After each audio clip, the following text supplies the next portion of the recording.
సాంప్రదాయాలను దెబ్బతీస్తే సహించేది లేదని జిల్లా ఇన్ఛార్జ్ రాష్ట్ర శిశు సంక్షేమ శాఖ పంచాయతీరాజ్ మంత్రి సీతక్క అన్నారు. ఉమ్మడి ఆదిలాబాద్ జిల్లాలోని ఆదివాసుల 3 రోజుల శిక్షణ ముగింపు కార్యక్రమం మంచిర్యాల జిల్లా జన్నారం మండల కేంద్రంలోని హరిత రిసార్ట్ లో మంగళవారం నిర్వహించారు.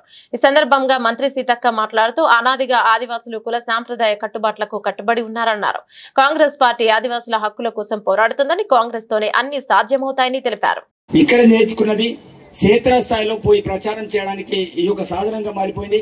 ఇక్కడ ఎంతమంది అయితే వక్తలు మాట్లాడినో ప్రతి వక్త RSS BJP versus Congress party and సంవిధాన విషయంలోనే మాట్లాడడం జరిగింది.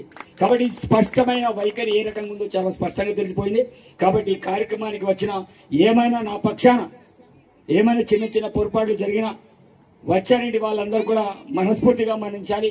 భవిష్యత్తులో ఇలాంటి మంచి కార్యక్రమాలు ఉన్నప్పుడు తప్పకుండా ఇంకా పెద్ద ఎత్తున ఏర్పాట్లు చేయడానికి నా వంతుగా ప్రయత్నం చేస్తా. భోజనాలైనా అకామిడేషన్ అయినా అన్ని రకాలుగా. అదేవిధంగా సార్ 2 రోజులు చాలా మంచి కార్యక్రమాలు చేశాం సార్.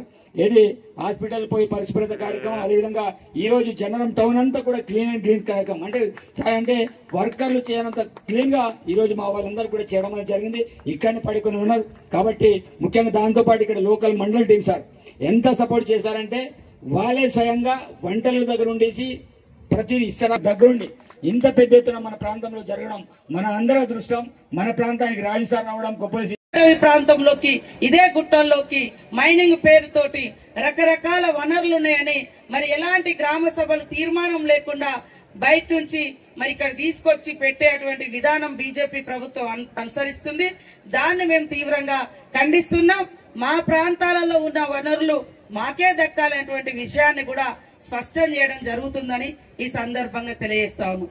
ఇంకొకటి, ఈ దేశం కోసం పోరాటం చేసి మరి ఒంటి మీద సరైనటువంటి బట్టలు లేకుండా కాలినడక కడుపు మార్చుకొని అహింసా పద్ధతిలో పోరాటం చేసినటువంటి నెహ్రూ గారి, మన అంబేద్కర్ గారి సిద్ధాంతం వెలుగులో కాంగ్రెస్ పార్టీ ప్రయాణిస్తుంది. మరి అలాంటి మహనీయుడు గాంధీ గారిని చంపినటువంటి దుర్మార్గుడు గాడ్సే మార్గంలో ఆర్ఎస్ఎస్ పార్టీ ప్రయాణిస్తుంది, బీజేపీ పార్టీ ప్రయాణిస్తుంది. అందుకనే మా సిద్ధాంతం గాంధీ సిద్ధాంతం. శాంతియుతంగా మరి గాంధీ గారి దేశానికి స్వతంత్రం తీసుకొచ్చినటువంటి చరిత్ర మన ముందటున్నది. అలాంటి గాంధీ గారిని చంపినటువంటి నాయకుడు ఆర్ఎస్ఎస్ నాయకుడు గాడ్సే అని కూడా ఈ సందర్భంగా తెలియజేస్తా ఉన్నాను. ఈ 2 సిద్ధాంతాల మధ్య కూడా మనకు పూర్తిగా మరి వైరుధ్యం ఉన్న సిద్ధాంతాలు. ఈ దేశం కోసం ఒకరు ప్రాణం ఇస్తే మరి ఈ దేశం కోసం ప్రాణం ఇచ్చేయడానికి ముందుకొచ్చిన పోరాటం చేసిన నాయకుడిని, యోధుల్ని చంపింది ఒక ఆర్ఎస్ఎస్ నాయకుడు గాడ్సే. ఇవాళ జాతీయ జెండాను కూడా 50 సంవత్సరాలు కనీసం నాగపూర్ లో ఉన్నటువంటి వాళ్ళ ఆఫీస్ మీద కూడా జాతీయ జెండాను కూడా ఆర్ఎస్ఎస్ వాళ్ళు గుర్తుపెట్టి ఈ జెండా మాది కాదని కూడా మరి పక్కకు నెట్టినటువంటి చరిత్ర వాళ్ళది. కాబట్టి ఇక్కడ మనం ఖచ్చితంగా రాజ్యాంగపరమైనటువంటి హక్కులను మేము అడుగుతున్నాం.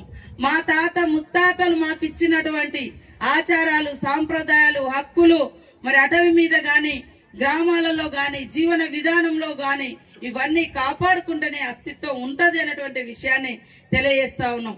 అనాగరికులు అనేటువంటి పేరుతోటి ఇతరుల యొక్క ఆచారాలు, సాంప్రదాయాలు, దేవుళ్ళు, మతాలు రుద్దడం కాదు. ఎవరి మతం వాళ్లకు వాళ్ళ ఇష్టం, ఎవరి దేవుడు వాళ్ళ ఇష్టం, అది వాళ్ళ వ్యక్తిగతం.